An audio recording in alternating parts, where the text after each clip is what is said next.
दोस्तों आप लोगों को बॉलीवुड के सुप्रसिद्ध अभिनेता धर्मेंद्र साहब तो याद ही होगा। और धर्मेंद्र साहब ने अपनी एक्टिंग और अदाकारी से आप सभी का दिल जीता है।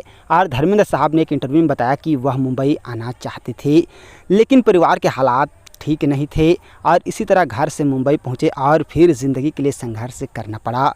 मैं सिर्फ एक अभिनेता बनना चाहता था क्योंकि मुझे टीवी पर हीरो देखने में मज़ा आता था। उन्होंने एक किस्सा शेयर किया जब उनके पास खाने के लिए पैसे नहीं थे और पेट भरने के लिए उन्होंने पूरा इसबगोल खा लिया था। जी हाँ दोस्तों, बातचीत में उन्होंने बताया कि जब वे मुंबई आए तो काम के सिलसिले में उन्हें हर रोज़ निर्माता और निर्देशकों के दफ्तर जाना पड़ता था। और एक दिन मैं काम के सिलसिले में बाहर गया, लेकिन जेब में एक पैसा नहीं था। बहुत भूख लगी थी। किसी तरह वापस कमरे में आया तो पास में एक दोस्त का इसबगोल का पैकेट रखा हुआ था। उन्हें इतनी भूख लगी कि उनसे रहा नहीं गया, तो उन्होंने बिना देखे ही इसबगोल का पूरा पैकेट खा लिया, जिसके बाद उनकी हालत बेहद ख़राब हो गई थी। और धर्मेंद्र साहब ने अपनी करियर की शुरुआत साल 1960 से की थी। तब उनकी उम्र 25 साल थी और उनकी पहली फिल्म दिल भी तेरा हम भी तेरे थी।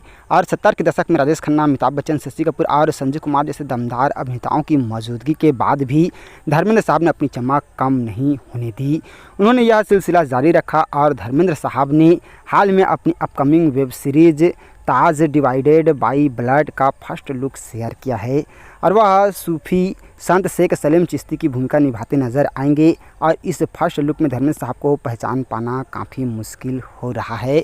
ये तो दोस्तों धर्मेंद्र साहब ने इतने सारे फिल्मों में अपना योगदान दिए हैं जो कि एक एक करके बताना बहुत ही मुश्किल है। लेकिन आप लोगों को धर्मेंद्र साहब से जुड़ा हुआ ये बहुत ही बेहतरीन किस्सा जो है वो कैसा लगा, एक बार हमें कमेंट करके ज़रूर बताइएगा। और ऐसे ही जानकारी के लिए अगर अभी तक आप लोगों ने हमारे चैनल को सब्सक्राइब नहीं किए हैं तो प्लीज़ दोस्तों हमारा चैनल ज़रूर सब्सक्राइब कीजिएगा। और वीडियो को अभी तक लाइक नहीं किए हैं तो लाइक कीजिएगा, शेयर कीजिएगा। थैंक यू दोस्तों हमारे वीडियो वॉचिंग करने के लिए।